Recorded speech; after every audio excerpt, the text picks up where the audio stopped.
can't really tell Grandfather's story without covering that pivotal event back before the Showa era. Until the Meiji and Taisho eras, the Ushiromiya family was great and prosperous. They owned several spinning mills, making them rich enough to just double over laughing every day as the money kept rolling in. Incidentally, Grandfather was a member of a branch family and had pretty much nothing to do with the main family. Not only was he way down the list of people who could inherit the headship, but he had hardly any contact with the glamorous main family. However, during the Great Kanto earthquake in the year Taisho 12, 1923, the mansion owned by the Ushiromiya family in Odawara was flattened. The spinning mills in Tokyo were all burned down in a huge fire, and the Ushiromiya family lost most of its wealth and family members in an instant. So once they started trying to figure out who the successor to the Ushiromiya family should be, they apparently found no one remaining except Kinzo and his branch family. In Kinzo's later reminiscences, he referred to this as a good fortune, so great that it overturned fate. With that, Grandfather's boring, everyday life did a 180. He was entrusted with reviving the dying Ushiromiya family, which had lost nearly all of its wealth. However, just because he had been entrusted with this task didn't mean he could accomplish it. Apparently those around him weren't really expecting much. However, this is when Grandfather began displaying his extraordinary talent and good luck. Grandfather used all the family's remaining wealth, as well as everything from the hair on his head to his toenails, as collateral in order to borrow a massive amount of money. Once he'd built up a gigantic war chest, he'd immediately invested in businesses. It was like someone tumbling down a hill on a bike without any brakes, and then jumping onto a neighboring bike, then another one. Just like some crazy street performance. I'll bet everyone thought Grandfather had no business ability whatsoever. However, after several miracles and turns of good luck with coincidences piling up and every chance taken advantage of, he was suddenly in control of powerful connections with the occupying forces. At that time, MacArthur and the GHQ were the ultimate authority in Japan. Grandfather, in a twinkle of an eye, began succeeding in business under the protection of the occupying forces, quickly becoming very rich. By this point, it's probably safe to say that information, not luck, saved the day. He must have made some seriously deep connections with the occupying forces. Grandfather knew beforehand about emergency demands that would be made for the Korean War. No, it was more than that. He must have predicted those emergency demands from the very beginning, when he started investing his money. The history books make it sound like all of Japan made a large profit off the emergency demands during the Korean War, but that wasn't actually true. Only a very limited number of their super rich played the money game and made easy profit. Most of the citizens remained poor. In other words, Grandfather was a member of this extremely lucky group of winners. I'm pretty sure this all happened during the year Showa 25, 1950 or so. The Great Kanto earthquake happened in Taisho 13, 1920, 1924, so that means Grandfather was able to revive the near-dead Ushiromiya family in only about 20 years to a level even higher than it had been before. With that, you'd think he'd revive the main family in Odawara, but for some reason he went and did something as crazy as buying an entire small island in the Izu archipelago. Buying an entire island is not something you can ordinarily do today. However, Grandfather was clever. He contacted the GHQ and applied for the establishment of a marine resource base. He acquired this island as a business property, then tossed that project aside and claimed it as his own plot of land. After the war, there were prevention measures against food shortages, and having the sponsorship of the GHQ meant that nobody could oppose him. From what I've heard, the Tokyo metropolis of that day offered this land to him practically for free. Later, Tokyo made difficulties by telling Kinzo to return the land, but the pushy GHQ intervened. Anyway, seems under-the-table bribes did their work well. In the end, the city gave up in frustration. Grandfather, with considerable skill and good luck, managed to weather the stormy seas of that period, obtaining a vast fortune in his own island. Of course, it probably wasn't all luck. He was obsessed with all things Western, which helped him cultivate his English skills. He was able to use this to his advantage and sink his teeth into the GHQ. A mansion was built on the island soon after. This mansion, in fact, Grandfather, with his love of the Western style, made this once uninhabited island a canvas upon which he could realize his dreams to his heart's content. He now had the Western mansion of his dreams, overflowing with emotion and atmosphere, and a beautiful garden featuring all sorts of roses. And he had a private beach where nobody other than himself would ever be permitted to leave a footprint. This would be a dream come true for any boy. After that, he made good use of his huge fortune. becoming a large stockholder in the extremely stable iron and steel industry, and was able to live an easy and comfortable life just using the dividends. Well, he's just that incredible.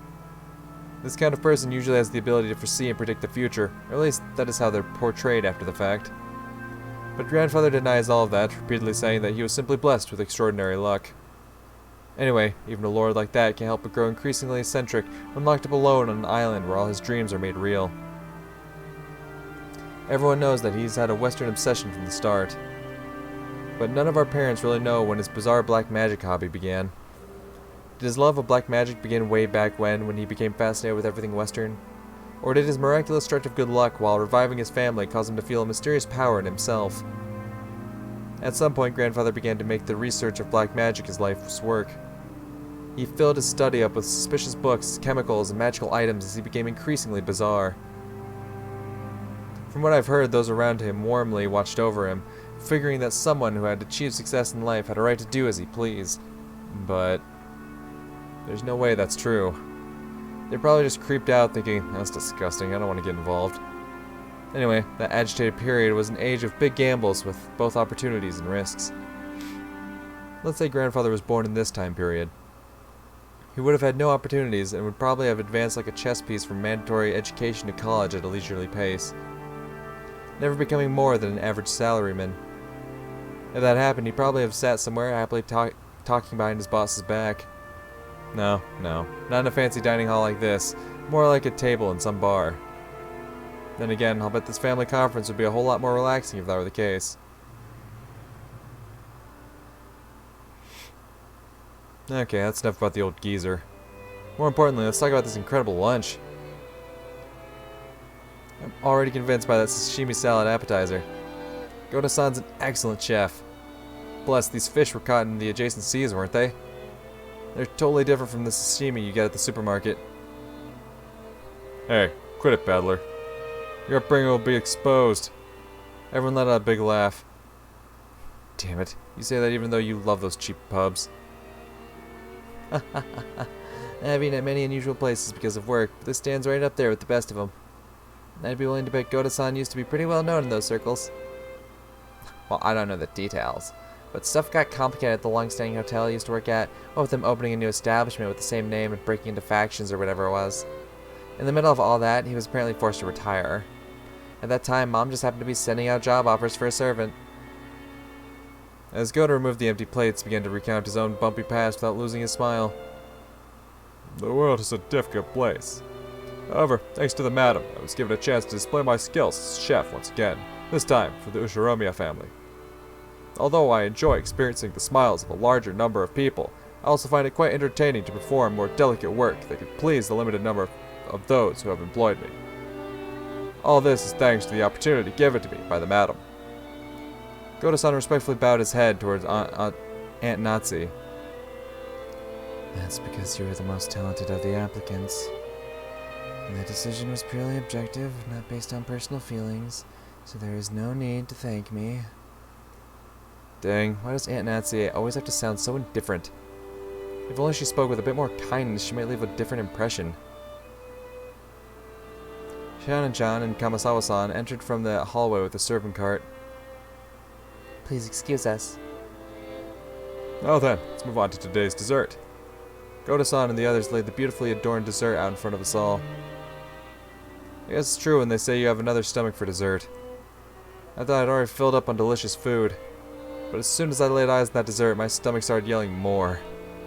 I don't know much about desserts, but this looked really good. A white pudding-like substance was garnished with 2 shades of red sauce, and elegant rose petals adorned the dish. Normally, during a high-class meal like this, you're supposed to wait for the chef to extol the virtues of this particular meal before eating. However, Maria was completely indifferent to strict rules like that, so she got excited by this beautiful and delicious-looking dessert, jumping into the fray as soon as it was placed before her. Aunt Rosa scolded her, calling it bad manners, but George responded by saying, Now, it's okay. This part's sour. This part's sour. Battler, this one's no good. Maria exclaimed as she sampled the 2 colored sauces. What, some are good and some bad? Okay, I'll give it a go. Apparently one sauce was sweet and the other was sour. Despite it being bad manners, I also stuck my little finger in and licked it. Whoa, one of the sauces was sour enough to make you pucker up. If it were yellow, I'd have suspected lemon, but I couldn't guess what kind of sourness would be red. I decided to ask Shannon, who was putting away the serving cart behind us. Shannon-chan, what kind of sauce is this sour stuff? Shannon-chan hesitated. Maybe her job was just to set the table, so she doesn't really know. Still, even considering that, she seemed pretty stressed. Maybe I shouldn't have asked. Or did they use some ingredient that would be better off not knowing about? While Aunt Nazi made a gesture that seemed to indicate an oncoming headache, Kumasawa-san, who was sitting at the table at the opposite seat, began to chuckle. What do you think we made it out of? Oh, it'll shock you. Huh? I don't have a clue. Wait a sec. Kumasawa-san. That laugh's pretty creepy. So what is it? Don't tell anyone, okay? Listen very carefully.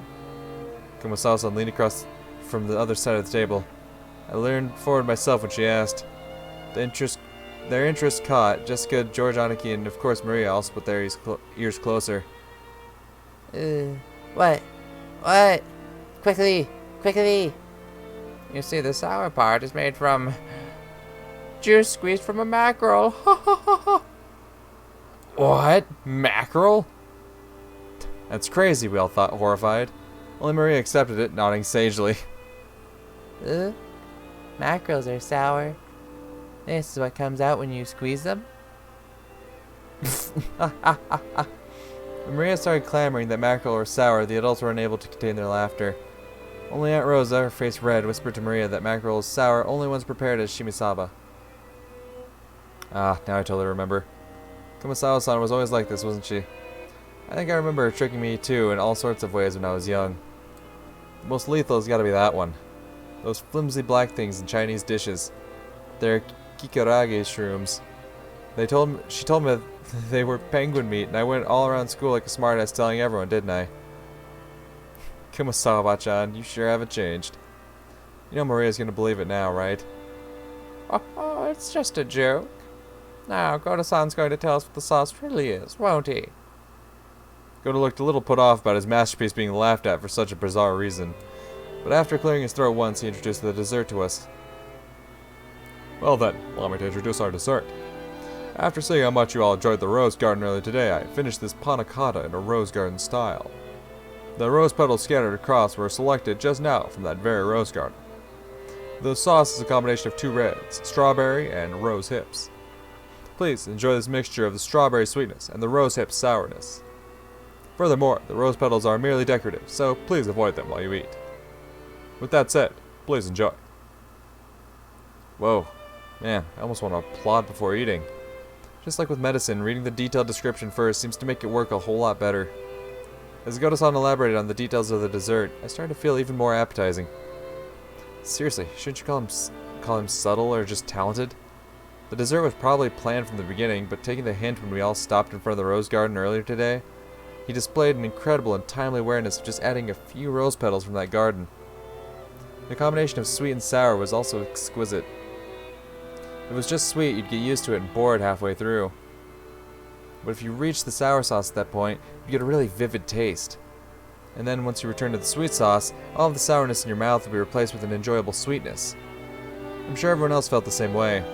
Every time Goto-san passed by one of our seats, someone praised the taste in his presentation. How is it, madam? Splendid, as always. It is worthy of entertaining our guests. I am most grateful for your words. Madam, did you know? I have heard that rosehip has the ability to cure headaches. I thought that you in particular would appreciate it, so I had it specially prepared. Is that so? Thank you.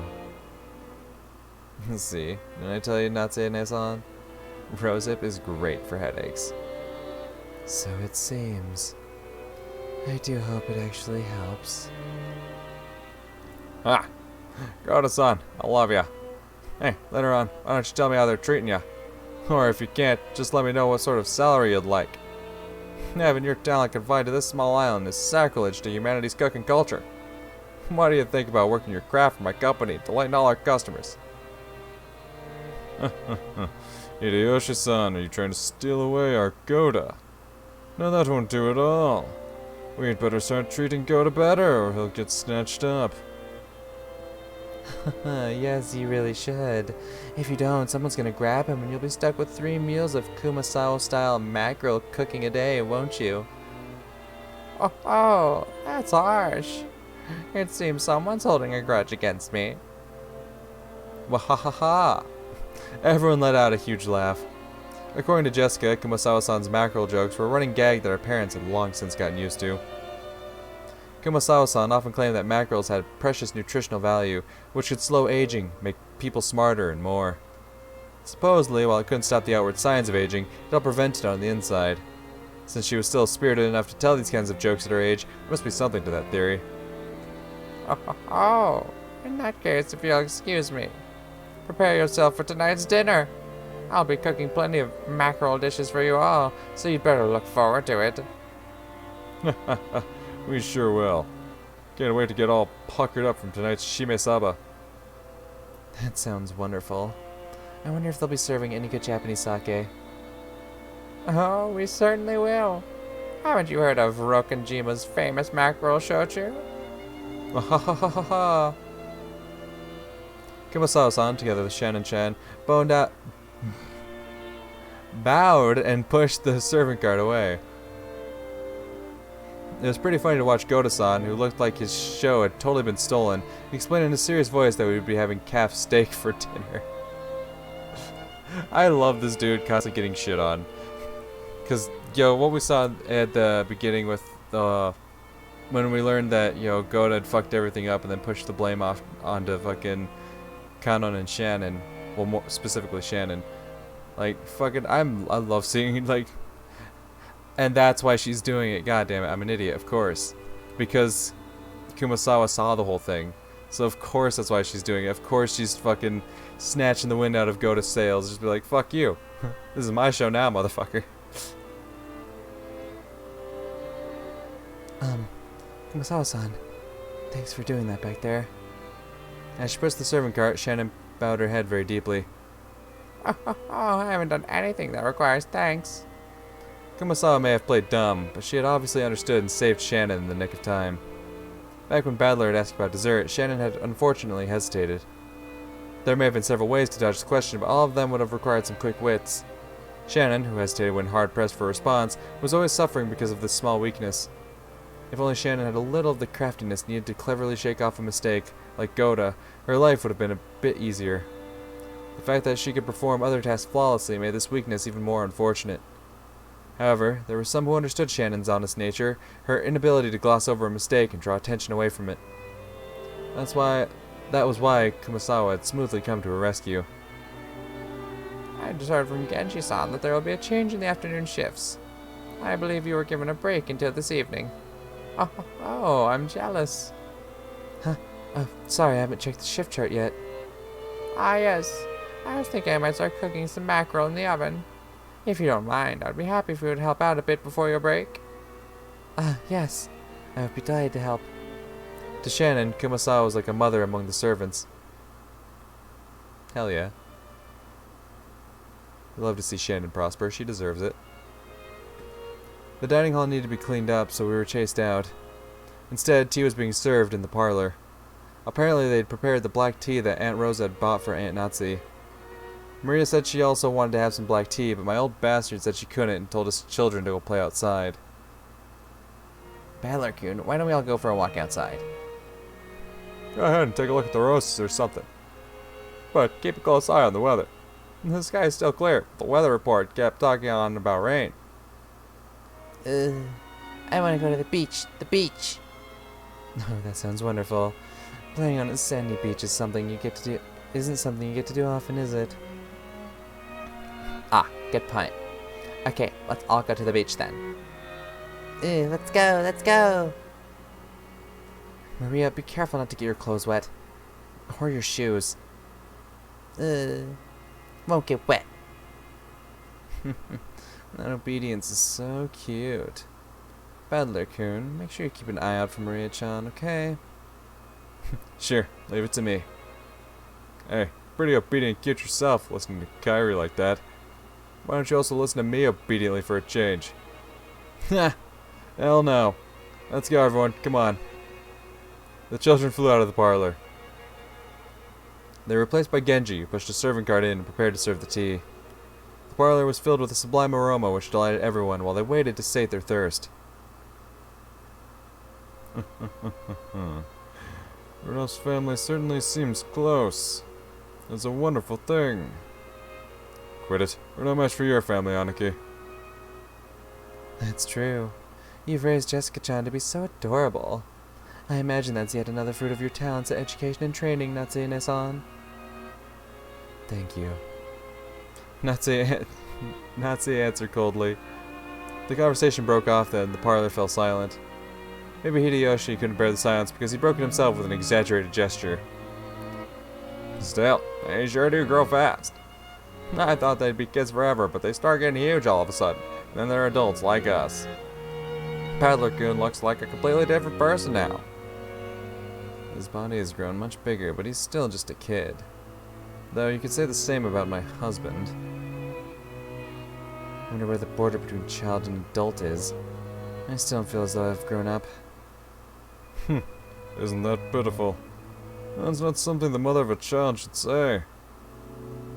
That's right. We're not children anymore. We're all adults now.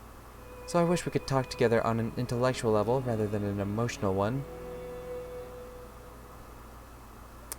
When Ava smiled with sharp sarcasm, everyone seemed to get more tense. It felt as though that pleasant tea aroma had been tossed out the window. Since long ago, we've always endeavored to engage in intellectual conversations. It seems our sarcasm occasionally misses its mark. Just as it always has. Oh, what is it you've always endeavored to do? My. I wish I could wrap those words up and send them to this room a few decades ago. Right, Rosa? Rosa gave a vague smile. She knew that, whether she agreed or disagreed, she'd earned the displeasure of one of her siblings. It was a bit of worldly wisdom that had been essential for someone growing up as his youngest sibling. Quit it, Aniki.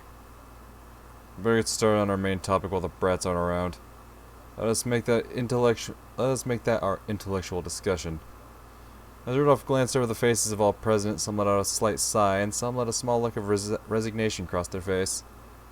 They were approaching their unavoidable, true agenda. Last year his life expectancy was estimated at about 3 months, which I guess means he's got negative 9 months left now. Should we take that to mean it might suddenly happen at any time? The family head is still alive and well.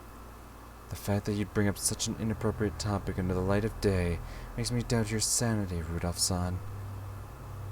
Still, Nazi-san, this is the sort of thing you can't put off till after something happens. He's still healthy now, which makes this the perfect time to talk about this while we've still got time to plan. It's just a bit of financial etiquette, you might say. It seems father is the focus of everyone's concern. Dr. Nanjo, could we hear the details from you? That appears to be what everyone else is waiting for, after all. Nanjo, who had been standing by the window and staring out at the rose garden, let out a single cough when he realized that he was being called. Dr. Nanjo, how is father's condition? Well, to begin, allow me to start with a revision, since my estimate last year that he had only 3 months left was not borne out. No need to explain. You're saying that measuring remaining life is only a prediction, not a promise, right? That is correct. Because of that, while I accept everyone's repeated questions, I can by no means confirm when he will pass away. A human's life is supported by their body and their mind. If the body is weak, the situation becomes more dangerous. But if the mind is... I lost my spot. But if the mind is strong enough to compensate for that weakness, the effects of one condition can sometimes remain in a subdued state. So you're saying that even if his body is weak, his mind is still firm and spirited. Kairi, sorry, but please stay quiet for a bit. I'm sorry. That is correct. Kinzo-san's body is being overwhelmed by the demon of ill health. This will hold especially true as long as he continues to partake of such strong alcohol. So he's in a crisis now because he drinks. And maybe he's lived this long because he drinks. There's Dad for you, the heavy drinker. Well then, Doctor, I know you can't give anything more than a prediction, but what do you think about Father's chances of living until this day next year? That's quite a rude question to ask, but the family had.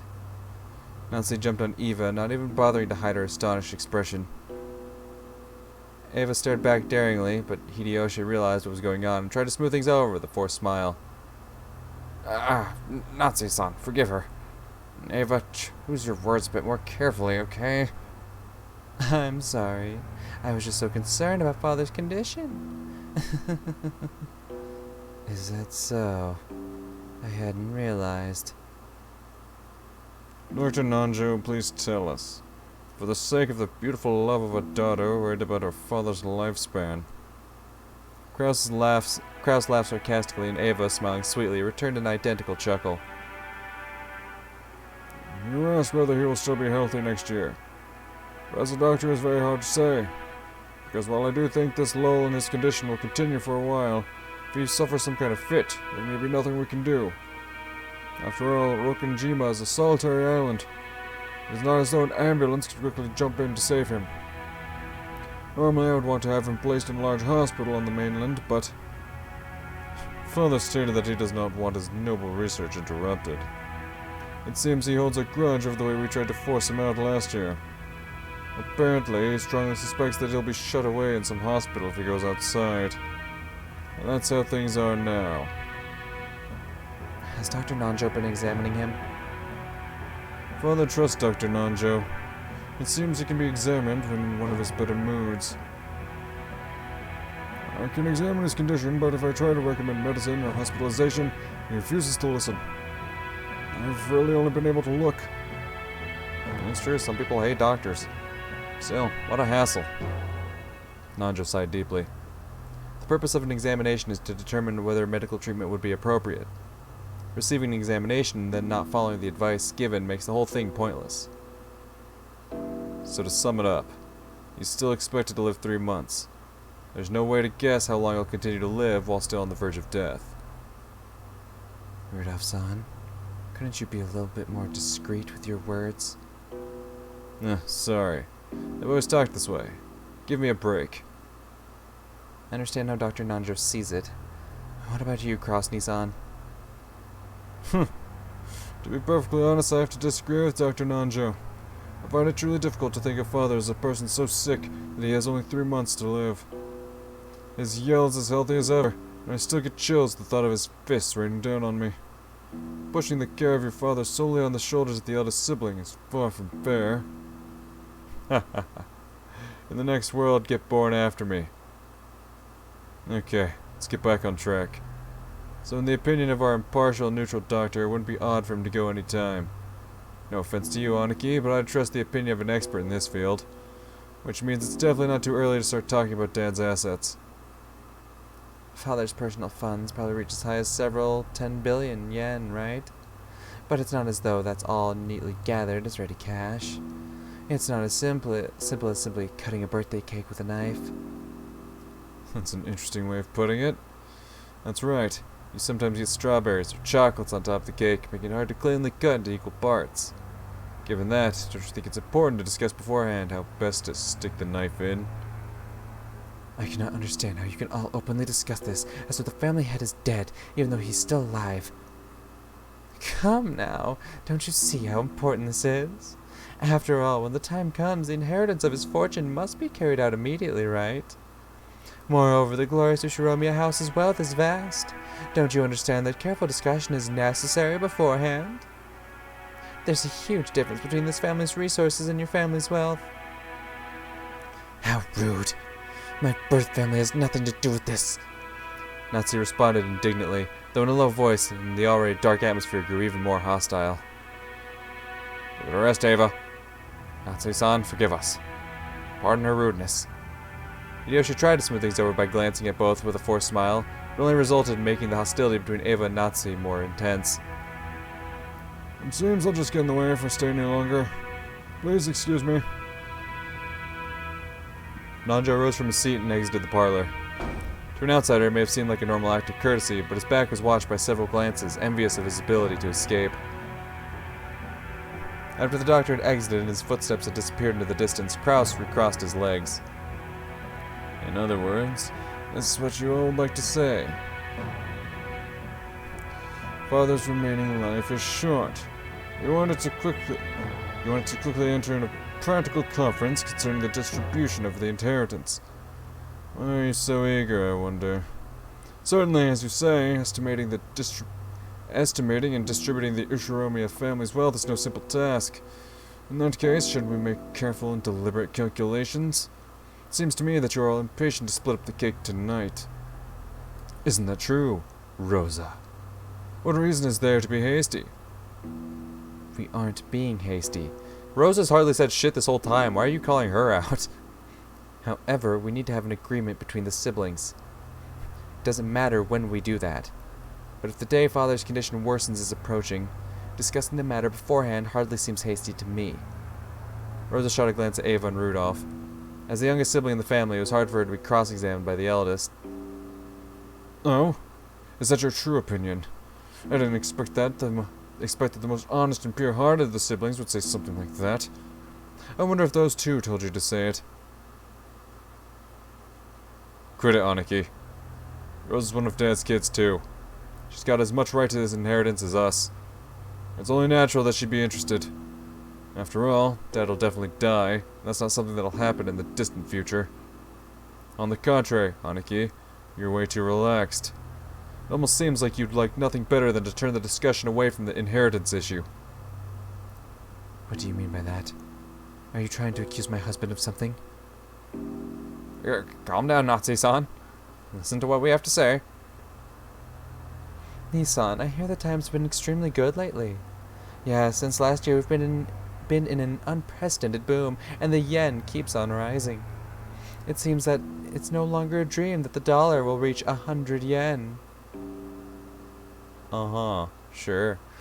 Also, the ruling party says that it'll establish health resort maintenance law by next year. At this moment, resort development companies across Japan are running about, trying to gather as much funding as they can. You certainly seem to know a lot about it. Japan is about to experience an unprecedented boom. It'll be a repeat of the Korean War demands, the time during which Father revived the Ushiromiya family. The people of Japan have been working like mad, achieving vast economic growth and becoming the most well-off people in the world, reaching the height of our prosperity. We've reached an era where private spending is vast, which means easy money for institutions that can capitalize on that fact. The three kinds of electrical appliances no longer represent the people's needs. The people need ski resorts, golf courses, public pools, resort hotels, and theme parks. Have you gone to Disneyland? That's one of my favorite parts about reading VN sometimes. It's the fucking knockoff names they give shit. Good old Disneyland. With Morky Miss and Gorfy. And Dinnell Dak. What an excellent theme park. It's a place where even an adult can be a kid and have fun with his family. No longer do we count our self-virtue to be selfless devotion while failing to care for our families. We have become the most prosperous people in the world, and we can finally enjoy the benefits. Grouse-on, your foresight's nothing to sneeze at. When I heard that sort of thing several years ago, I thought it was crazy. But when I heard about the G5 Nations Plaza Accord, that all changed. The yen shot up, and I'll bet the price of land skyrockets soon too. It won't be long before Japan becomes the economic center of the world. You've got a great sense of the direction the world's moving, Kraus-on. At least there can be no debate about that. I feel the same as Hideyoshi-san. Aniki, you can read into the next decade of history. I'll bet you got that keen sense from Dad, and it's incredible. However, unlike Dad, the timing of your predictions has been a bit off sometimes, right? Nissan, you've been staring at starting resort projects everywhere, convinced that Japan will soon see a boom, but almost all of them continue to fail. While I'm sure that the era you predicted will soon arrive, it seems you misread the timing of that boom. You were too early. You then panicked and tried to sell everything off, which only opened the wound even further. If your nose was really so reliable, then there should be no reason for you to sell off your property. Is this proof that you mistrust your own ability? How rude. Are you trying to insult my husband? Natsu's forehead creased as soon as she rose from the sofa. Ava, paying this no heed, stared at Kraus with a confident smile. Kraus, who also maintained his confident appearance, told Nazi to sit down. Please stop, Nazi. Ava's always been incapable of talking any other way. Calm down a little, or your headache will get worse. There's proof of your lack of talent right next to us. After all, Nissan, weren't you all excited about turning this island into a resort? You built a wonderful resort hotel and beautifully maintained the garden. I'm just an amateur and don't pretend to understand, but you must have used a significant amount of money for that, right? And what is that to you? My husband's business is none of yours. Actually, that's not true, Nazi-san. Rokonjima doesn't belong to Aniki. It belongs to Dad. Of course, the hotel does belong to Aniki, right? In fact, we'd be more than willing to pay lodging fees for tonight. What do you think, Rosa? Well, if what I have on hand will suffice. If I can make it into a resort, this island's financial worth will rise. It's true that expenses have piled up, but we can expect a large harvest in the future. When that happens, all of you stand to profit as well, do you not? I understand that. If the value of this island rises, that'll increase our portions when we distribute the inheritance. Of course, I won't ask you to divide the island and the mansion into 4 equal parts. We can just resolve the matter with money equal to the value of the property. If you understand that much, what about my business makes you so dissatisfied? We aren't dissatisfied, we're uneasy. In the first place, Aniki, when do you plan to open that hotel? Left this way, you won't get anything out of it except our grubby handprints, right? That's right. It's an important tool for your business, isn't it? Surely you can't keep it locked up until the moment you open it. Buildings go bad if you don't use them and air them out every once in a while. Even so, it's a bit extravagant for a guest house that we only use once a year. Right, Rosa? That's right. Considering how wonderful it is, I'm sure it'll become quite popular once you open it. Oh, so the hotel you keep talking about is the guest house. It's splendid. Just as Rosa said, if you were to open it, I'm sure it would become popular. The lodging they had been guided to wasn't originally intended to serve as a guest house. It was originally constructed as a resort hotel. However, even though it was built 2 years ago, previously there was still absolutely no prospect of it opening. Nissan, it's just like all of your enterprises. Your attention and planning are both fabulous. Then it always becomes unmaintainable partway through and ends before you have a chance to earn any profit. You were brilliant when you saw that using this island only as a place to live was a waste. I think it was a pretty good plan to turn it into a resort that could use the prospect of marine sports, fishing, honeymoons, and the like to attract customers. If I were the oldest son, I'm sure I'd have strained my brain looking for a way to make a profit off this island. But 2 full years have passed since you finished building, right? After 2 years, you still haven't had the opportunity to open it. Where's the managing company you entrusted it to? Impertinence! That is not my husband's fault! There has just been some trouble with the company that my husband contracted with. No matter how you look at it, we are the victims here. And yet, the rumors we've heard about this company you hired haven't been good at all. Let's be clear about this, dear. Did you really think we wouldn't hear about how lack of payment, embezzlement, and other issues led to the project disintegrating mid-flight? We even have evidence. I don't know what kind of evidence you think you found, but it's all baseless. As new members in the tourism industry, it is necessary for us to lay the groundwork with various people. It is also important to investigate the trustworthiness of our partners. It's merely taken us some time to meet that goal. I'll admit that in my rashness, the hotel was completed too early. However, it's not as though we're paying maintenance costs. It's a foundation that will eventually become immensely significant. Liar. I'll bet you want to liquidate it, but can't. After all, there's no reason for anyone to buy such an extravagant hotel on an isolated, empty island without any established sightseeing routes. And anyway, what about all the loans you made for this project?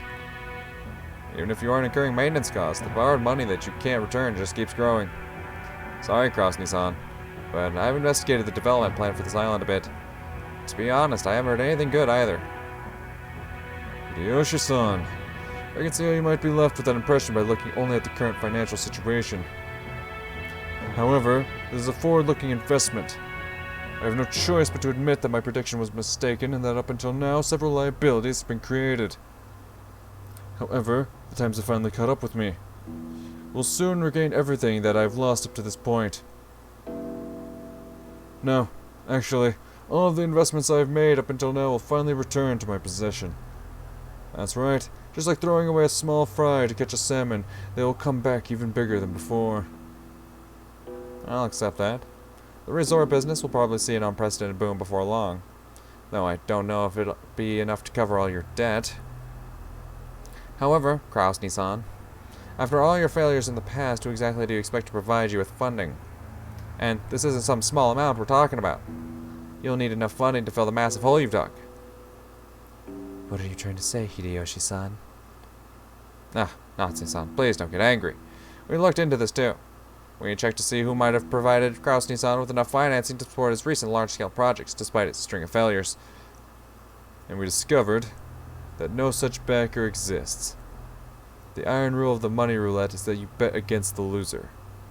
Aniki, you're a fairly well-known loser in this field. It's true that prosperous times are about to come, but when we looked for people who considered that enough to overlook your string of failures, and also had enough for the investment, we found no candidates. So, the big question now is where you got that money from. Now isn't this intriguing? And? Dear, how long do you plan to let these ridiculous remarks stand? Sit down, Natsu-san. Let's cut to the point. Aniki, you've been diverting Dad's private funds for your own businesses. There's pretty much no room for doubt. If you think we've made some kind of mistake, please, feel free to explain. Rudolph, don't call it diverting funds. This is embezzlement, plain and simple. A huge crime that can be criminally prosecuted. This sort of rudeness cannot be tolerated. How can you face the successor to the Ushiromiya head family and level these absurd accusations? They aren't absurd, they're right on the mark. I'm sure he'd like to somehow make his business succeed and recover his losses, but his debt keeps getting bigger. He's just trying to cover up the failure of one gamble by making an even bigger one. It's only natural that he'd try to grab any source of funding close at hand. Let me be frank, Nissan. What you're doing is embezzlement. You're betraying father. You know that we'll have the courts settle this after it's all over, right? Do you think that kind of person has any right to call themselves the successor to the Ushiromiya head family? Of all the... You dare claim that he has betrayed the family head? You no longer have the right to straddle the threshold of the glorious Ushiromiya family. Leave this place at once. Now! Get out! Natsu, who had already reached the limits of her anger, shouted at Ava in rage. She then pointed alternately at Ava in the hallway, demanding that she leave. Ava took out a folding fan and fanned herself with it, glaring maliciously at Natsu, so silently daring her to repeat what she said. However, her mouth was still smiling, curved in the shape of a crescent moon. In that unpleasant silence, Rosa gulped. Hey, Natsu-ni-san? To whom do you think you are speaking in such a tone? I am speaking to the exceedingly rude sister of my husband. As the person in charge of the main family's kitchen, I cannot overlook any more of this. In charge of the kitchen?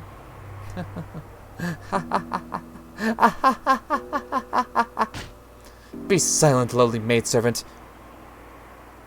Ava folded the fan with a snap and rose to her feet energetically. Compared to the elegance and playfulness she'd shown until a second ago, she was now unimaginably aggressive. How foolish! You stand down! Before Ava of the Hiroshima family. You tell me to stand down. Me, Ushiromiya Ava, the third ranked in the Ushiromiya family hierarchy, and the one allowed to sit at the left shoulder of the head?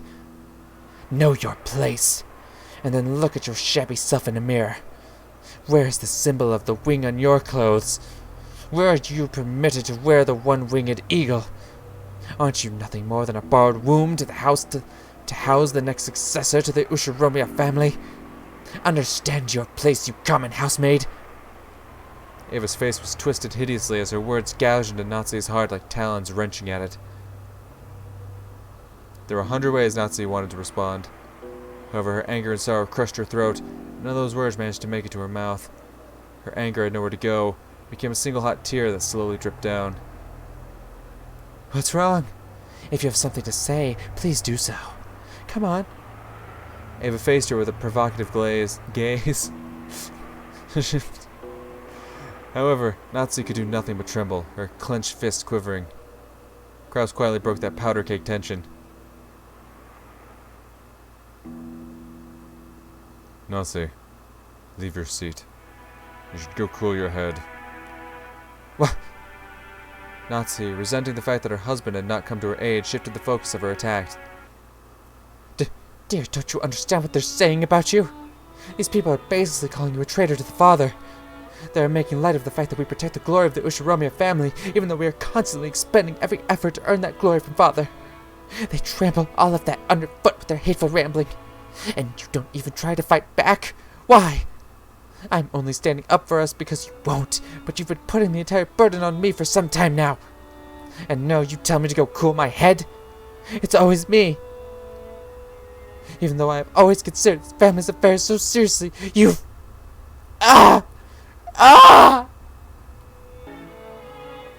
Natsu was already unable to hide her tears. She flew from the room in that state. After that remained was a somewhat embarrassed mood about the parlor. When the sound of footsteps grew distant and silence returned, Kraus shrugged his shoulders slightly. I apologize for my wife. She's always been bad at controlling her emotions. It's even been rough for me. If that's what's been managing your household, you must suffer to no end, Nissan.